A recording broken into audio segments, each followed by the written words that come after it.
এটা ওই হারটা না যেটা চুরি গেছে বলে উনি দাবি করছিলেন? Yes sir. আমি আমি জানি না এটা এখানে কি করে এলো। অফিসার অফিসার আমি সত্যি জানি না এখানে। আর একদম নাটক নয়, অনেকক্ষণ ধরে সহ্য করছি। আমরা তো সবাই দেখতে পাচ্ছি হারটা চুরিই যায়নি, অথচ আপনি এই থানায় এলেন এই হারটা চুরি গেছে এই কমপ্লেন নিয়ে, এবং এখানে এসে কি করলেন? আমাদের সঙ্গে মিসবিহেভ করলেন, এনার্জি ওয়েস্ট করলেন, অনেক সময় নষ্ট করলেন। আপনি কি কাজটা ভালো করলেন মিসেস বর্ষা বোস? বর্ষা মিথ্যে কমপ্লেন করতে এসেছিল কেন? এই অন্যায়টা আপনি কেন করলেন? আপনার কাছে কোনো জবাব আছে? বকুল, কনস্টেবল বকুল রায়।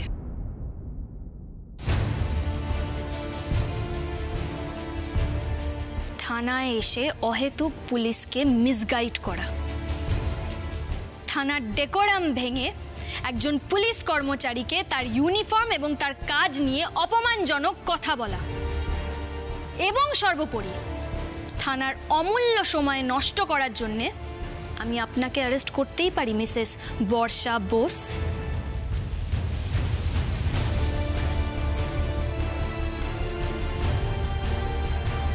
একজন সাধারণ কনস্টেবল হিসেবে আমার এইটুকু অথরিটি আছে।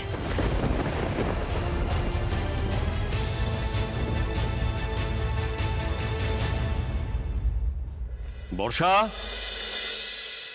বর্ষা একবার এদিকে এসো।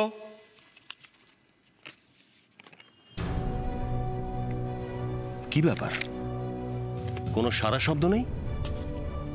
বর্ষা, বর্ষা, বর্ষা। হ্যাঁ বাবা, ডাকছো? এ কি, তুমি বর্ষা নাকি? বর্ষা কোথায়? ওকে ডাকো, দরকারি কাজ আছে। বর্ষা নেই বাবা। নেই মানে? নেই মানে একটু বেরিয়েছে। একটু বেরিয়েছে? আমাকে না বলে কোথায় গেছে? গার্লফ্রেন্ডের সাথে দেখা করতে গেছে। গার্লফ্রেন্ড? সকালবেলা ভাং ঠাং চড়িয়েছো নাকি? উল্টোপাল্টা কথা বলছো।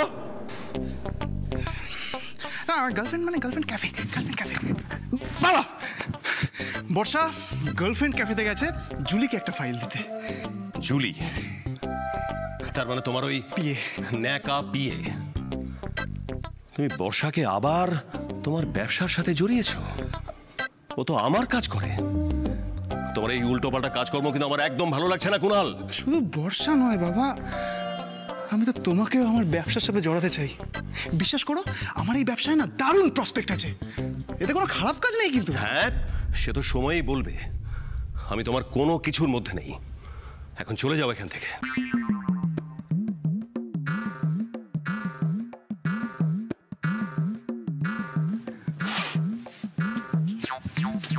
বাবা, তুমি তোমার এই একমাত্র ছেলেকে চলে যেতে বলছো? তুমি না বলেছিলে যে তুমি নিজে হাতে গিয়ে তোমার ছেলের অফিস উদ্বোধন করবে? একদম মাঝে মাঝে কথা বলবে না। আমি তোমাকে বলেছিলাম যে আমি ভেবে দেখব। বাবা, তো ভাবো ভাবো, ফেলে রেখো না। ভাবো ভাবো বাবা, প্র্যাকটিস করো। দেখো, এতে তোমারও লাভ, আমারও লাভ। আমার জনসংযোগ বাড়বে আর তোমার ভোট ব্যাংকে শুধু ভোট বাড়বে। বাবা ভাবো, বাবা ভাবো। হ্যাঁ হ্যাঁ, নাটক বন্ধ করো। কবে তোমার অফিস ইনগুরেশন? আজকে। আজ? অসম্ভব। আজ আমি কিছুতেই যেতে পারবো না। আজ অফিসে অনেক কাজকর্ম থাকে, আর তোমার তো এসব ব্যাপারে জানা উচিত। এতদিন আমার সঙ্গে আছো। বর্ষা ফিরলে আমি ওকে নিয়ে বেরোবো।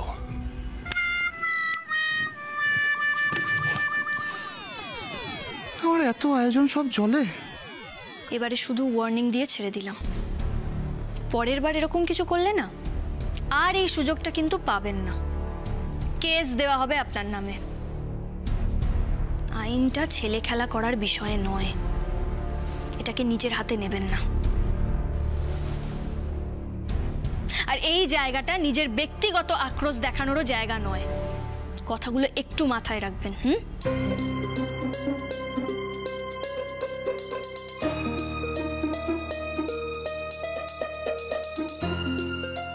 আপনি এবার এখান থেকে আসতে পারেন। প্লিজ বেরিয়ে যান। সবার সামনে অপমান করে তুই কিন্তু ঠিক করলি না বকুল। এর মাসুল তোকে। এটা আমার লাস্ট ওয়ার্নিং ছিল। আর একটা কথা না বলে এখান থেকে বেরিয়ে যান, প্লিজ বেরিয়ে যান।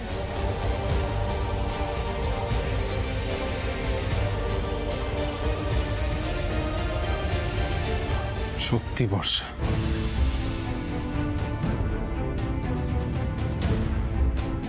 এত বোকামি করো, এত অপমানিত হও, তাও তোমার কোনো লজ্জা নেই। এবার তো নিজেকে শুধরে নিতে পারো। আর কারো না হোক, নিজের মুখটা তো বাঁচাতে পারো।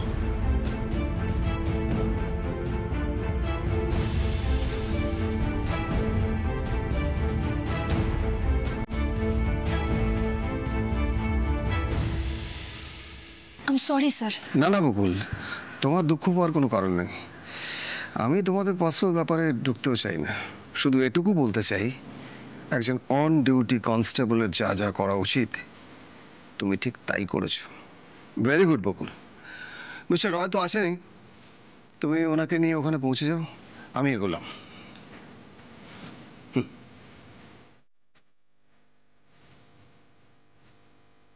তুমি 1 মিনিট দাঁড়াও তো, আমি আসছি।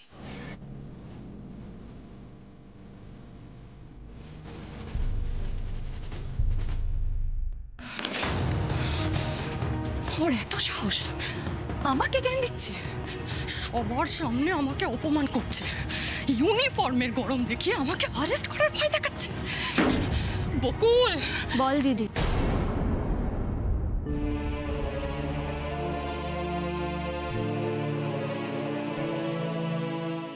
কেন বলতো? তুই আমাকে অপমান করে এত কি আনন্দ পাস? সেই ছোটর থেকে দেখছি আমাকে অপমান করতে পারলে তোর যেন আর কিচ্ছু দরকার নেই। আমাকে অপমান করেই তোর যত শান্তি। কেন? আমি এতদিন এইটা নিয়ে কিচ্ছু তর্ক করিনি, কাউকে নালিশ করিনি, কিন্তু তাও দেখ তোর এই আচরণ আমি বদলাতে পারলাম না। আমাকে বল তো কেন? কেন আমাকে তুই বারবার অপমান করিস? কেন বল? আমি তো সব সময় ভেবেছি আমার দিদি বেস্ট, রূপে গুণে সবার থেকে ভালো। কিন্তু এটা কোন গুণ? বারবার নিজের ছোট বোনকে অপমান করা। কি আনন্দ পাস তুই? তুই আজকে শুধুমাত্র আমাকে অপমান করবি বলে সেই বসিরহাট থেকে কলকাতা চলে এলি, তাই তো? করেছিস আমাকে অপমান। এই অপমান করে তুই কি আনন্দ পেলি? আমাকে বল তো, তোর সমস্যাটা কোথায়? আজকে তোকে বলতেই হবে কি সমস্যা তোর। কারণ আমি তোকে হিংসে করি। তুই আমার জীবনের সব থেকে বড় সমস্যা বকুল। তুই আমাকে হিংসা করিস? হ্যাঁ করি। আর তুই একদম ঠিক ধরেছিস। আমি তোকে অপমান করার জন্যই এখানে এসেছি, শুধুমাত্র তোকে অপমান করব বলে। হ্যাঁ, শুধু একটা ছুতোর দরকার ছিল, তাই তাই থানায় ঢোকার আগে নিজের গলার হারটা পার্সে রেখে দিয়েছিলাম। এটাই হলো সত্যি।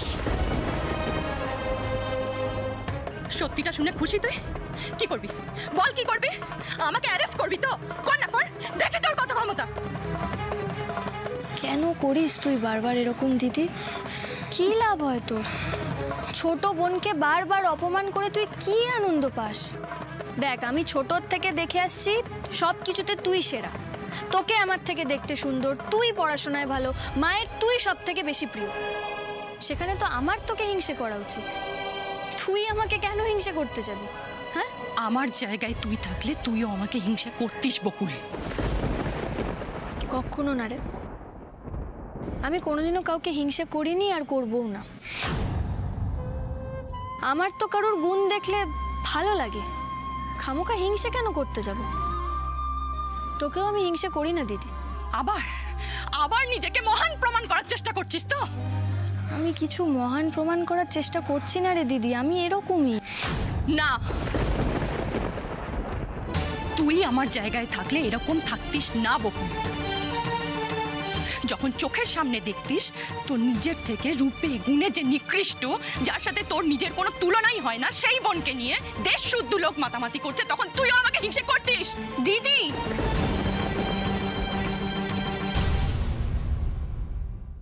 শোন বকুল, তুই যা যা পেয়েছিস, যা যা পাচ্ছিস, তার কোনো কিছুই তুই ডিজার্ভ করিস না।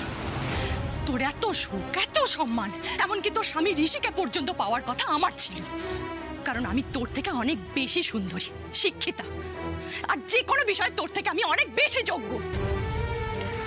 সুখটা মানুষের মনে থাকে দিদি।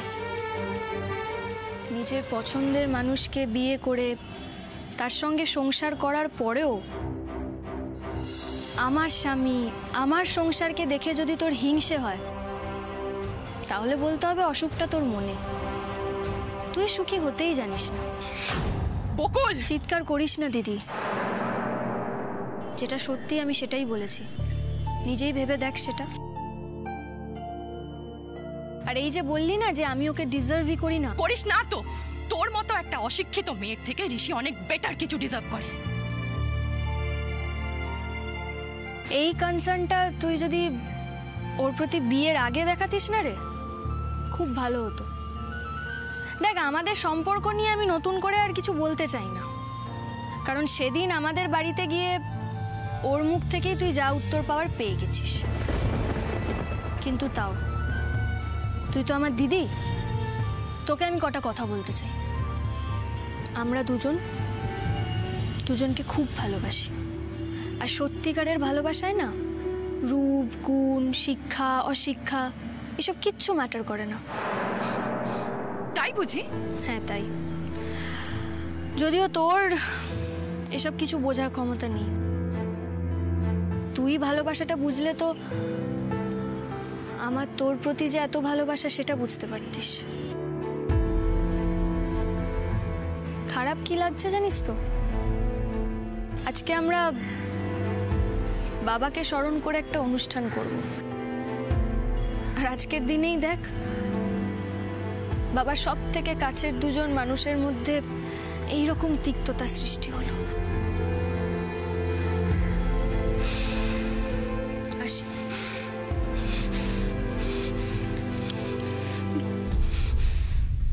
ও হ্যাঁ, আর একটা কথা, টুম্পা মাসির কাছে শুনছিলাম তোরা কি সব নতুন ব্যবসা শুরু করেছিস, কি 6 মাসে টাকা ডাবল হয়ে যাওয়ার। সেটা কি আমি একটু জানতে পারি? ড্রাইভার চলো।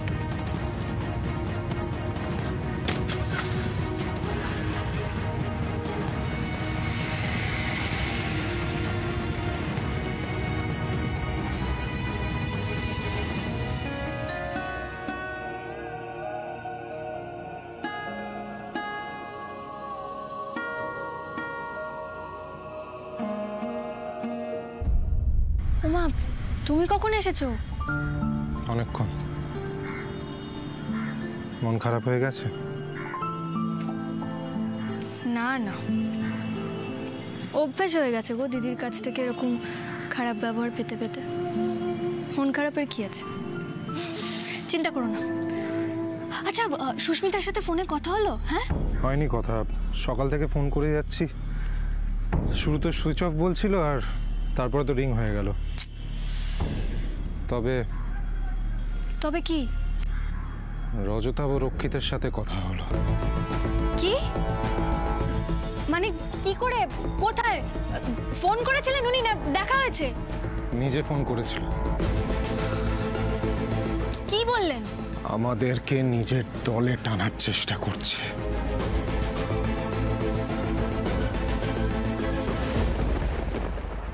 সেই ফোন ধরছে না। সত্যি বাবা, সবাই ঠিকই বলে, ন্যাকা মেয়ে একটা। কোনো কাজের ঠিক নেই, কাজ পারে না, বেড়াবার। এই কি হচ্ছিল এতক্ষণ? কোথায় ছিলে? ফোন ধরছিলে না কেন? হ্যাঁ, এই থামো তো, থামো। শোনো, যেটা বলছি সেটা ভালো করে শোনো, ঠিক আছে? আজকে ইনঅগারেশন পার্টিটা আমাদের পোস্টপোন করা হয়েছে। কি? আরে আমি কোম্পানির মালিক, আমার ইচ্ছা হয়েছে, আমি পোস্টপোন করেছি। তুমি এত কথা বলছো কেন? কি হয়েছে? কি শুনতে পাচ্ছি না? কি সাজগোজ? হ্যাঁ, তো তোমার, আরে তোমার সাজগোজ নষ্ট হয়ে যাবে তো আমি কি করব? হ্যাঁ, আরে অদ্ভুত কথা বলছো। এই জুলি, মাথা গরম করাবে না বলে দিচ্ছি। কি বকবো না মানে? আলবাত বকবো। এই শোনো, তোমাকে বলে দিচ্ছি, কাল থেকে অফিসে তুমি ঘোমটা দিয়ে আসবে, তোমার মুখ যেন না দেখা যায়। হ্যাঁ হ্যাঁ, আমি যেটা বলছি সেটাই তোমায় করতে হবে। এসব সাজগোজ ছেড়ে এবার আমার কথাটা মন দিয়ে শোনো তো। আমার অফিসের ডেকোরেশন, খাবার দাবার, ফুল কোনো কিছু ফেলবে না, সব যেমন আছে তেমন রেখে দেবে, ঠিক আছে? শুধু প্রেসকে ফোন করে ইনফর্ম করে দেবে যে আজকের অনুষ্ঠানটা পোস্টপোন হয়ে কালকে হচ্ছে। Same location, same time, same celebrity, বুঝলে? ছেলেটা তার মানে সত্যি সত্যি বিজনেসটা সিরিয়াসলি করছে। ভালো, এই সিরিয়াসনেসটা টিকে থাকলে হয়। কোনো রকম যেন ভুল না হয়, সব লিস্ট ধরে ধরে চেক করে তারপর ফোন করবে সবাইকে, ঠিক আছে? ঠিক আছে, রাখো এখন।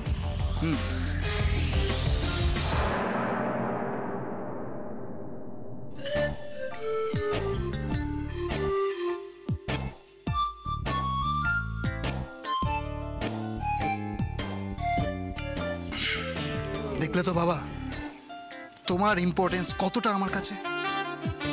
তুমি পারবে না বলেছো, তাই আমি গোটা প্রোগ্রামটাই ক্যান্সেল করে দিলাম।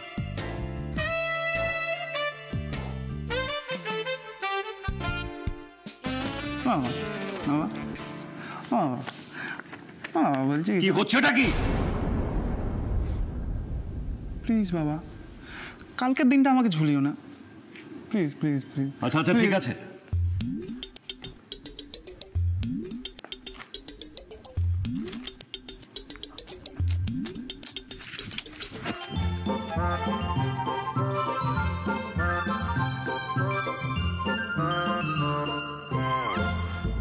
একদম ঠিক করেছো, ঠিক জবাব দিয়েছো তুমি।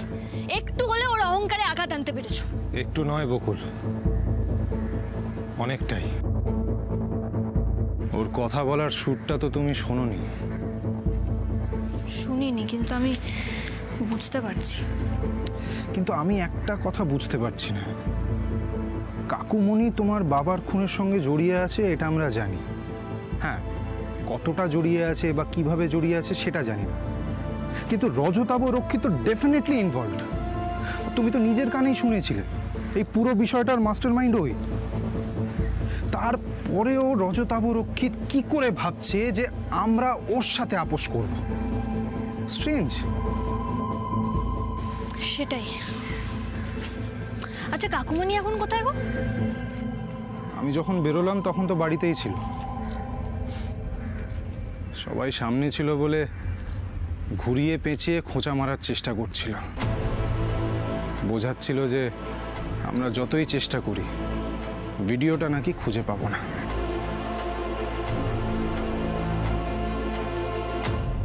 ও ভালো কথা, এখানে আসার আগে আমি ওই অনাথ আশ্রমে গেছিলাম ওদেরকে আজকের অনুষ্ঠানে ইনভাইট করতে। ভালো আছে ওখানে সবাই? হ্যাঁ, এমনি ভালোই আছে। ও তাপসবাবু নাকি সমস্ত কাগজপত্র দিয়ে দিয়েছেন ওদের। যাক, কথা রেখেছেন তাহলে। তা রেখেছেন, তবে থ্রেট কলগুলো আসা এখনো বন্ধ হয়নি, আর তাতে মাসিমা বড্ড আনইজি ফিল করছেন। মাস্টারমশাই অবশ্য পাত্তা দিচ্ছে না ব্যাপারটাকে। আমার মনে হয় এটা রনির কাজ, জানো। সেদিনের হারটা যে ও খুব একটা সহজে হজম করতে পারবে না সেটা আমি বুঝতেই পেরেছিলাম, তবে ও খুব একটা কিছু করতে পারবে বলে আমার মনে হয় না। কিন্তু তাও আমি স্যারকে বলে মাস্টার মশাইদের একটা সিকিউরিটির ব্যবস্থা করতে চাই। হ্যাঁ, এটা ভালো হবে। অতগুলো বাচ্চা নিয়ে দুটো বয়স্ক মানুষ থাকে, একটু সাপোর্ট পাবে। হ্যাঁ, আমি আর একটা কথাও ভাবছিলাম, জানো। কি? মানে আমরা আর কতদিন এভাবে মাস্টার মশাইদের সব বিপদ থেকে রক্ষা করব বলো? মানে সব সময় তো আমরা ওদের সামনে থাকি না, ওরাও আমাদের সামনে থাকে না, তাই এটা তো কোনো সলিউশন নয়। বাচ্চাগুলোর ভবিষ্যতের কথা ভেবে, মানে ওদের ভবিষ্যৎটা নিশ্চিত করতে আমাকে একটা পার্মানেন্ট সলিউশনের কথা ভাবতেই হবে। দেখি। আচ্ছা, এবার কিন্তু অনুষ্ঠান শুরু হয়ে যাবে, দেরি হচ্ছে কিন্তু, তাড়াতাড়ি চলো। এসো এসো এসো এসো। জয় হিন্দ, জয় হিন্দ, জয় হিন্দ, জয় হিন্দ, জয় হিন্দ, জয় হিন্দ, জয় হিন্দ।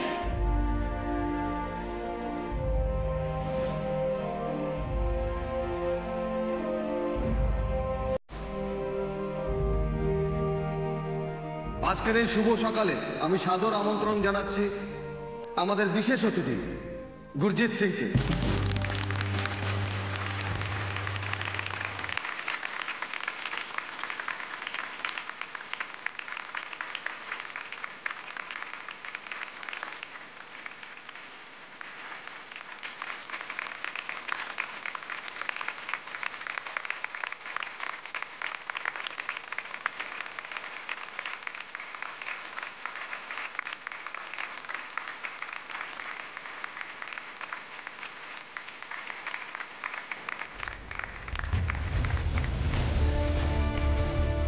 আর মাত্র কয়েকটা ঘন্টা,